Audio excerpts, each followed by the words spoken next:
his own people, somebody that has threatened to destroy the United States. Just last week he put out a video showing the Capitol getting destroyed by North Korean fighters. How could he be honored to meet with Kim Jong-un? Well, the president understands the threat that North Korea poses, and he will do whatever is necessary under the right circumstances to protect our country from the threat that they pose.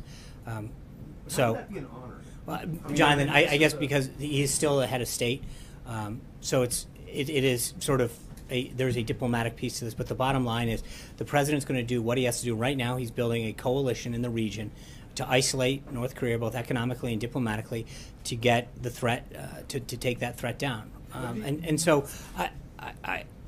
But that is his number one priority right now, is protecting this country and our people. What did he mean when he called him one smart cookie, or a pretty smart cookie? Well, I think his point was, he went over this in the interview, that he assumed power at a young age when his father passed away, and there was a lot of potential threats that could have come his way, and he's obviously managed to lead a country forward, despite the obvious concerns that we and so many other people have.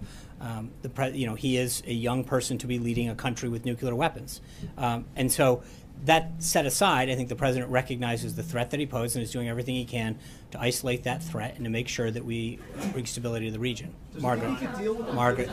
Sean, on North Korea and then on Philippines. On North Korea, both with the president's comment on Kim Jong-un and what Secretary Tillerson said, you seem to be making the offer that we could have direct talks with North Korea. Who's going to be leading those? Please. Yeah, I think the White House?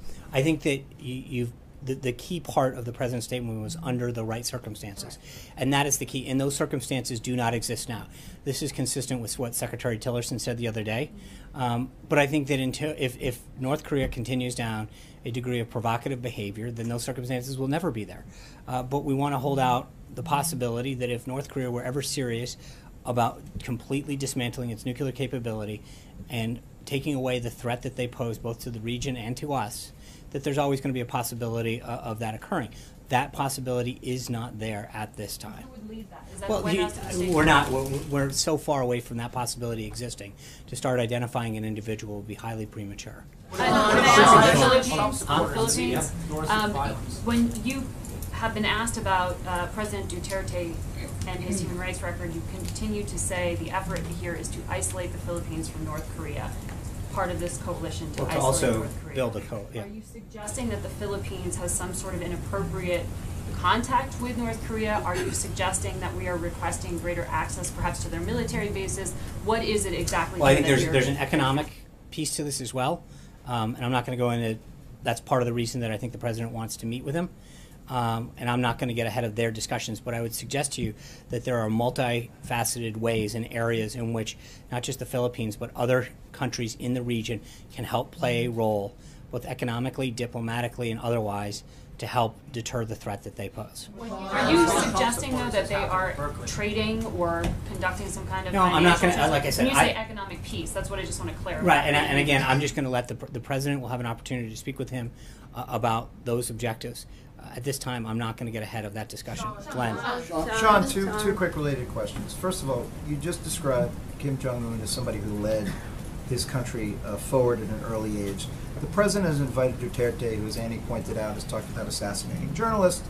The president put out a statement after Erdogan won his referendum, congratulating him. He said kind things about Putin during the campaign, said kind things about Saddam Hussein. Does the president have a thing with these totalitarian leaders? Does he admire something about the way these guys conduct themselves? No, the president clearly, as I've said, understands the threat that North Korea poses. Having someone with the potential nuclear capability to strike another country, and potentially our country at some point in the future, is something the president takes very seriously. And so the idea that he is doing everything diplomatically, economically, and militarily to consider every way to prevent that threat from taking on the United States is something. I understand. Unfortunately, those are the neighbors. There's certain things. Those are the countries in the region. Those are the countries that can be helpful as we move forward to try to prevent the threat that they pose. Go ahead. Wait, one follow-up question. On Sunday, Chief of Staff Priebus, talking to this gentleman right here, said, with respect to the libel laws and the First Amendment, quote, talking about news outlets that printed false articles, quote, I think It's something that we've looked at. How that gets executed or whether that goes anywhere is a different story. Is that a project that is currently being worked on by the council's office? Can you just tell me the status of that? Who is pursuing that? I think the Chief of Staff made it very clear that that is something that is being looked into substantively and then both logistically how it would happen. But that's nothing new. It's something the President talked about on the campaign trail. Is the council actually I'm not, investigating I this? will not go into, but I just tell you that it's Sean, been. I just want to ask you to clarify something else the President said. He said, "I don't stand by anything." How is the American public supposed to digest that, supposed to trust what the President says when he himself says of his own comments, "I don't stand by anything"? What are you referring to? It's in the CBS interview with John Dickerson in the Oval Office. I need the more context. It was about wiretapping. He was asked to, if he still believes President Obama is a bad or evil guy. Do you still stand by those comments? And the President said, "I don't stand by anything." No, that was a long back and forth exchange, and that's why I'm asking for the context. But I think the point is he clearly stands by that. That's something that he made very clear if you look at the entire back and forth. Sean? Two questions on the Philippines. First, is President Trump comfortable with the leader's support of extrajudicial killings of drug users in the country?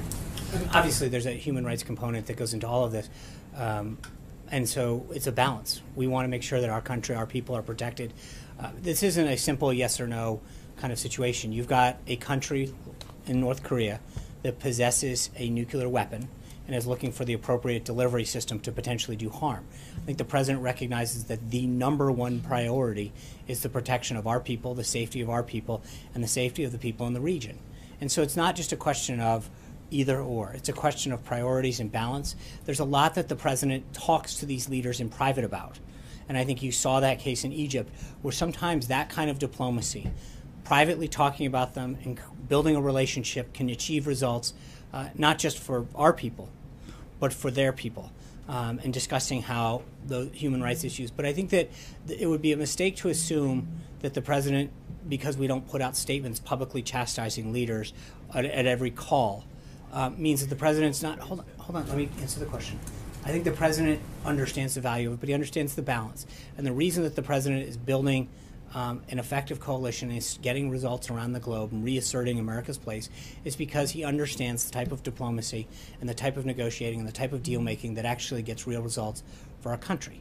So I think it's not a balancing, it's a balancing act, but the President's getting real results. Cheryl. Second question, if you don't mind. Okay.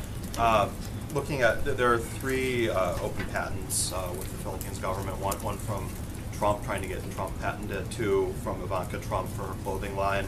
How do you respond to concerns about potential conflicts of interest with the leader of the Philippines? I think the President and Ivanka have done everything in compliance, made it very clear, and I would refer you to the Trump Organization. Cheryl. I just want to clarify something you said to Zeke. Is there a possibility that the President would not sign this spending agreement?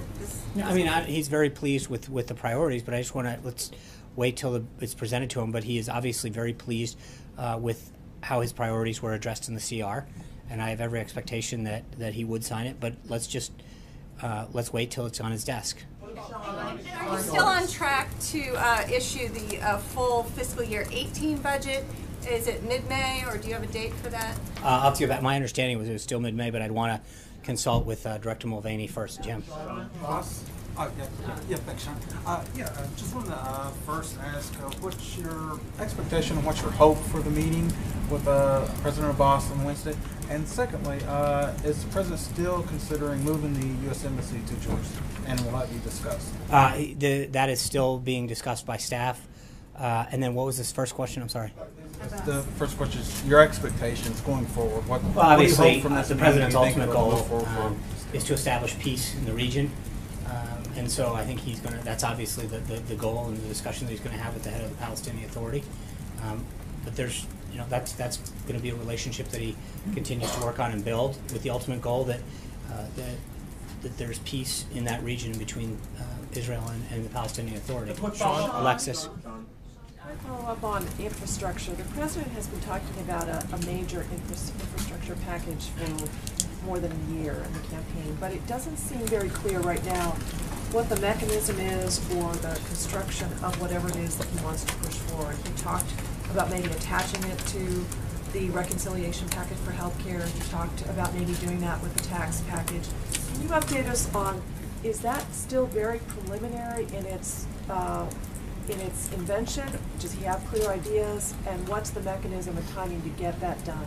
I think he does. He's been working on that with his both economic and policy team. But this week we're a little busy with the CR and healthcare. He laid out the tax package last week, but it is clearly still up there on the priority list. Let's get through this week, and then hopefully have some additional details moving forward. But he has been very clear that that infrastructure package is something that he wants to get done and get moving. This year, yeah, oh, absolutely. And it's just a question of when he wants to announce it. But I think for this week, we're pretty focused on getting the government funded for the last 5 months of 2017 and getting the and getting healthcare done as soon as